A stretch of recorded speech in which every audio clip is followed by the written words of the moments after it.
Welcome to Localize. In this video, we'll show you how the rolling 30-day time period works when calculating page views for your Localize subscription. A page view is counted whenever someone visits a page on your website where the Localize code snippet is installed.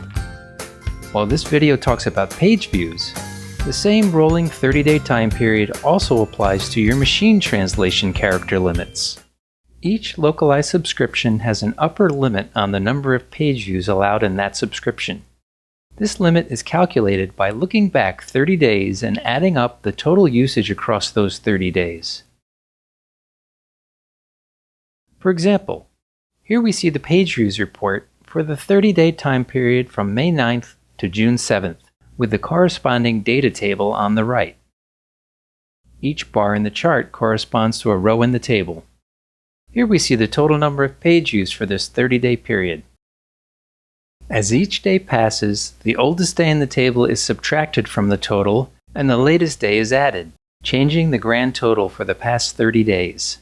This continues each day and Localize monitors the page views usage. Email notifications will be sent to you as you approach the upper limit for your subscription plan. You can enable notifications for page view overages and machine translation overages in your organization settings page.